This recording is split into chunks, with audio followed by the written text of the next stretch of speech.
Voyage vers le futur. Eh oui, les humains ont réussi à coloniser Mars et la Lune. La faim a été vaincue et nos problèmes de surpopulation ont été résolus. Bientôt, notre planète, nos planètes, vont devoir faire face à une nouvelle menace.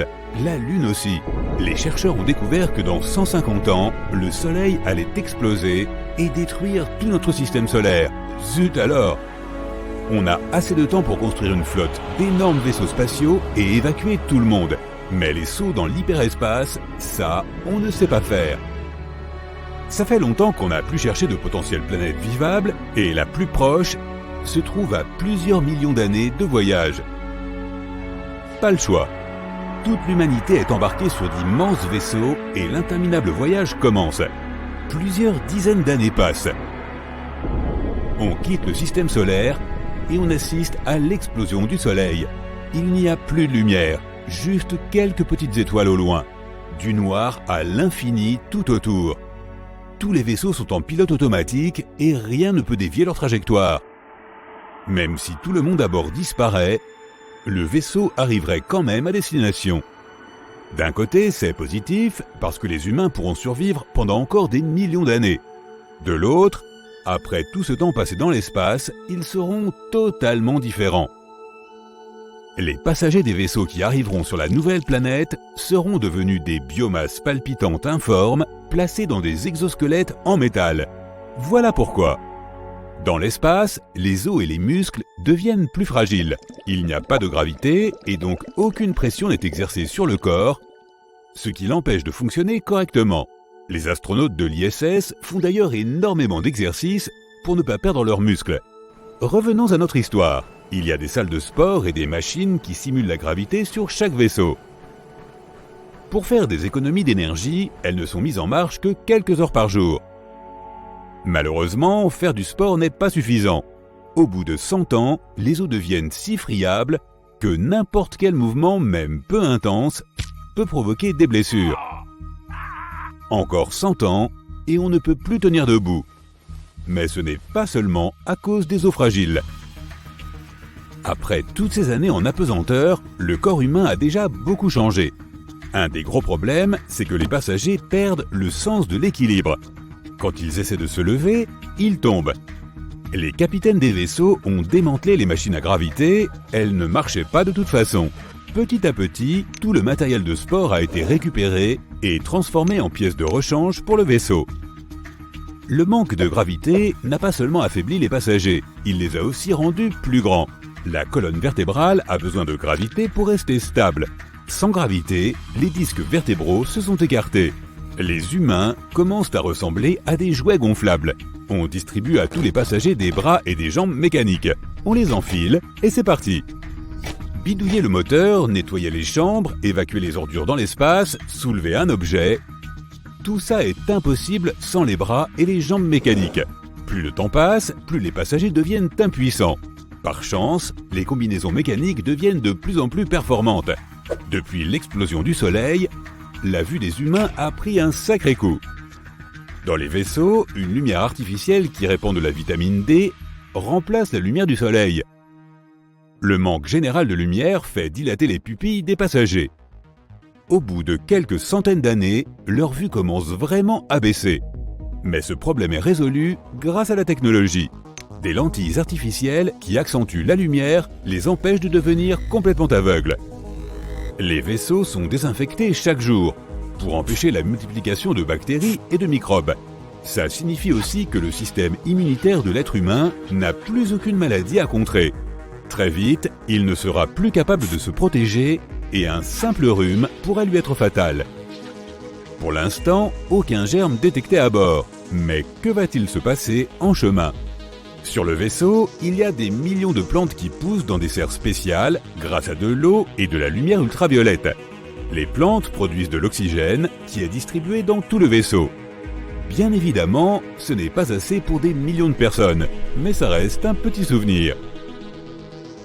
À force de vivre sur des vaisseaux spatiaux, les passagers se sont adaptés et ont presque arrêté de respirer. Les poumons ont pratiquement disparu et les êtres humains trouvent d'autres façons d'assimiler l'oxygène, par l'eau, par des réservoirs d'oxygène liquide. l'espèce se transforme totalement. Mais tout n'est pas négatif. L'ingénierie génétique fait d'énormes progrès tous les ans.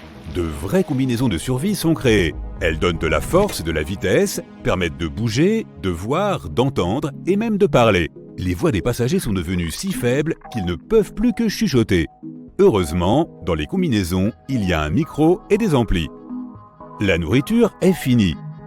Il n'y a plus que des liquides spéciaux. De toute façon, l'estomac humain ne peut plus rien digérer après toutes ces années dans l'espace. Un petit goûter pour la route ? Hors de question. Au début, il y avait plusieurs types de nourriture de l'espace.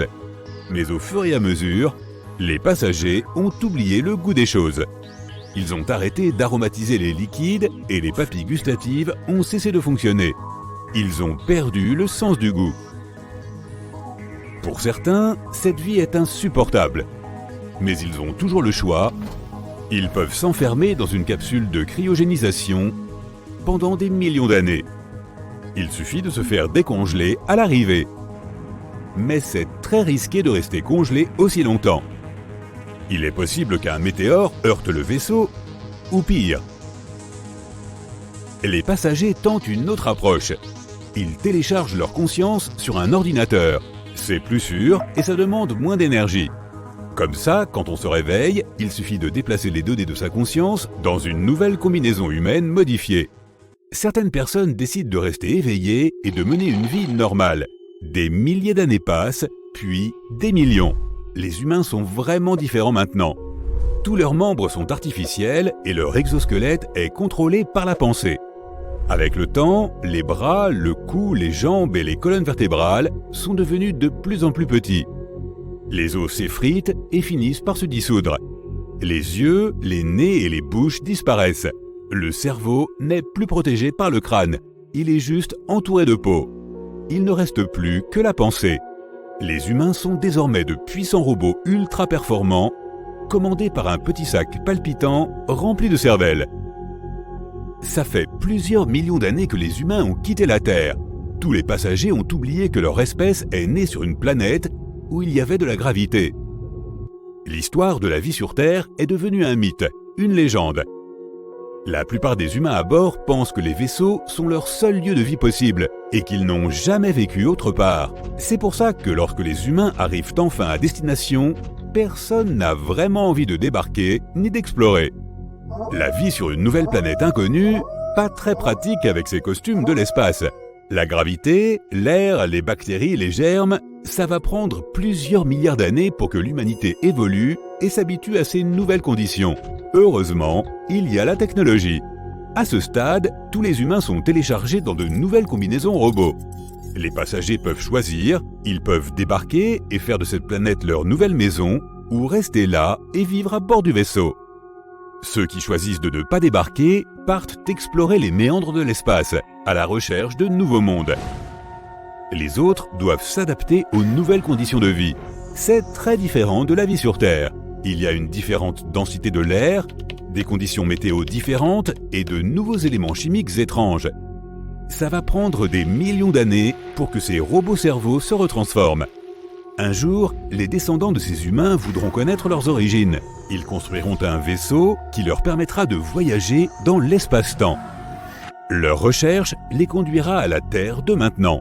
Ça peut sembler fou, mais imagine que demain, quelqu'un atterrisse dans ton jardin et que ce soit l'un de tes descendants, venus du futur.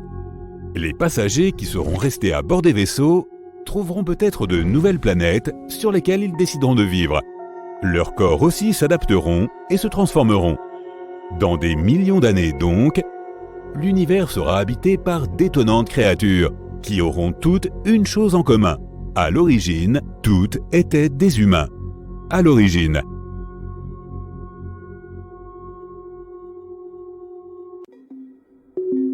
Une fois qu'elles ont explosé, les étoiles ne sont pas censées revenir à la vie.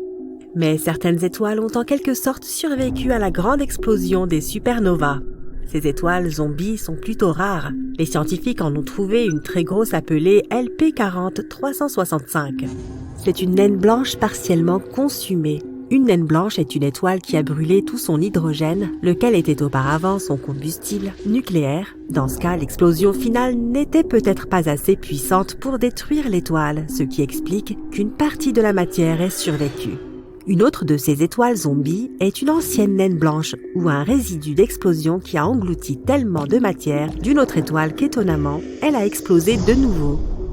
Si tu vas sur la Lune un jour et que tu vois des empreintes fraîches, cela ne signifie pas qu'il y a quelqu'un d'autre avec toi. Les empreintes de pas ou autres marques similaires peuvent y rester 1 million d'années, car la Lune n'a pas d'atmosphère. Il n'y a donc pas de vent qui pourrait lentement effacer ces empreintes. Dans l'espace, tu serais assez fort pour souder 2 pièces de métal ensemble avec tes propres mains. Ok, ça n'a rien à voir avec la force. Tu aurais juste à les presser ensemble et c'est tout. L'oxygène de notre atmosphère forme une fine couche à la surface du métal qui agit comme une barrière. C'est pourquoi ce tour de force, impossible sur Terre, est parfaitement plausible dans l'espace. D'ailleurs, si tu y vas un jour, n'enlève pas ta combinaison hors du vaisseau spatial. L'air dans tes poumons se dilaterait, ainsi que l'oxygène se trouvant dans tout ton corps, et tu gonflerais comme un ballon. Bonne nouvelle, la peau est suffisamment élastique pour t'empêcher d'exploser. Maigre consolation. Si tu regardes un film émouvant dans l'espace et que tu te mets à pleurer, tes larmes ne couleront pas. Elles s'accumuleront autour de tes globes oculaires, tes yeux deviendront trop secs et tu auras l'impression qu'ils brûlent. Tout liquide à la surface de ton corps s'évaporera, y compris la salive sur ta langue. En parlant de brûler, on ne peut pas faire de feu dans l'espace car il se nourrit d'oxygène et comme il n'y en a pas dans l'espace, si un incendie se déclare dans une navette, il suffit de couper le système de ventilation. Cela deviendrait plus compliqué si de la fumée se produisait et que certains matériaux fondaient dans des conditions de gravité réduites. Les extincteurs à mousse ordinaires que nous utilisons sur Terre sont d'ailleurs inutiles ici, car ils libèrent de la mousse de manière disparate. Des chercheurs sont en train de mettre au point un extincteur qui éteindrait les incendies en utilisant des ondes sonores. Plus l'intensité du son est élevée, plus il peut éteindre de grandes flammes, mais les astronautes risquent de devenir sourds si la fréquence est trop élevée.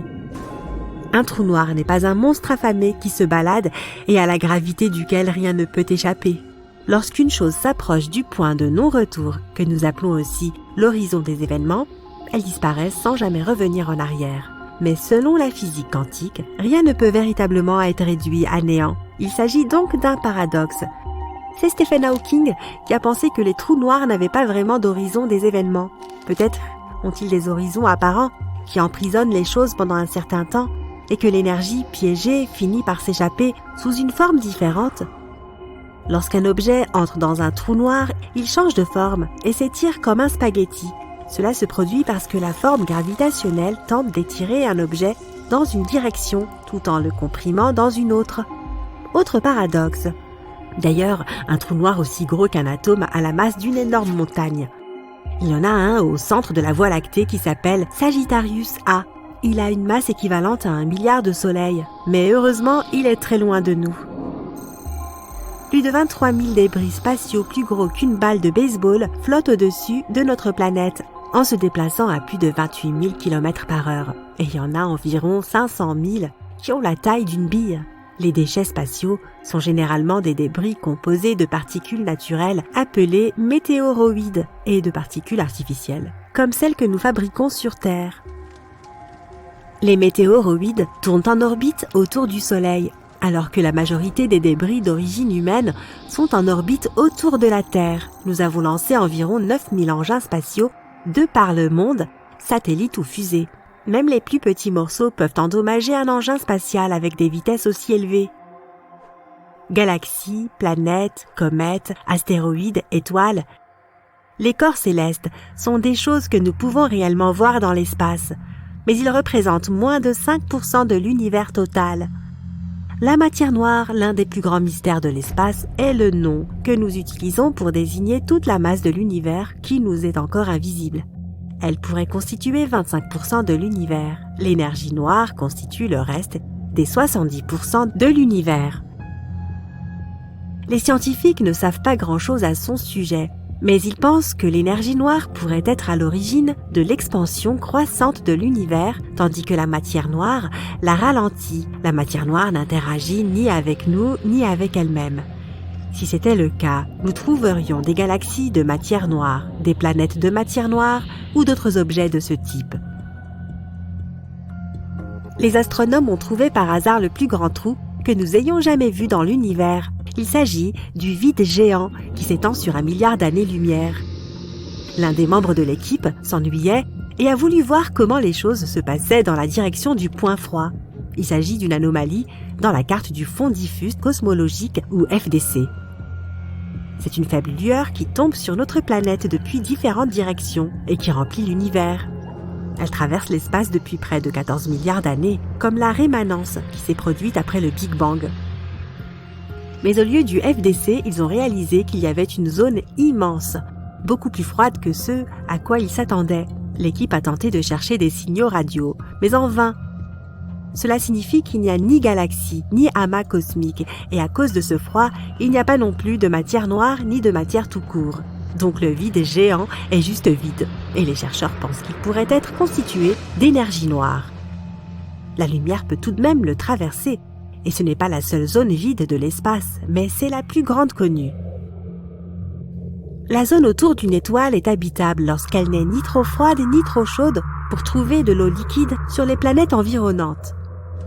Imaginons que notre planète se trouve là où est Pluton. Étant trop loin du Soleil, nos océans et notre atmosphère seraient gelés. Mais si la Terre était à la place de Mercure, nous serions trop proches du Soleil et l'eau de notre planète s'évaporerait.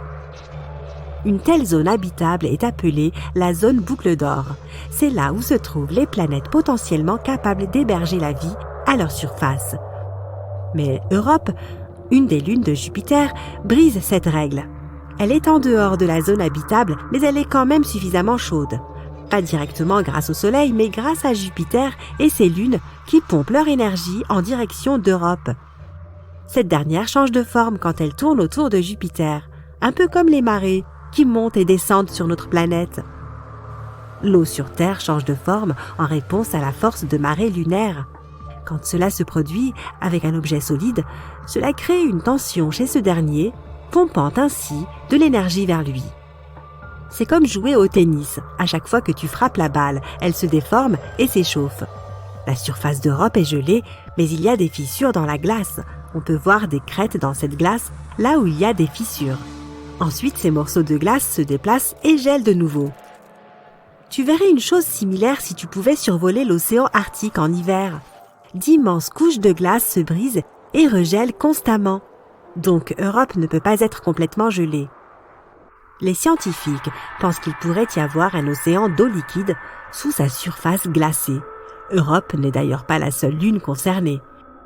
Une autre lune de Jupiter, Io, est également chaude à cause de cette même force, mais elle contient également des volcans qui sont constamment en éruption. Le Soleil n'est donc pas le seul à réchauffer les corps spatiaux et à leur fournir de l'énergie. De nombreux experts s'accordent à dire que l'univers pourrait toucher à sa fin d'ici 3 à 22 milliards d'années. Il est en expansion constante, ce qui signifie qu'il s'est formé à partir d'un état compact.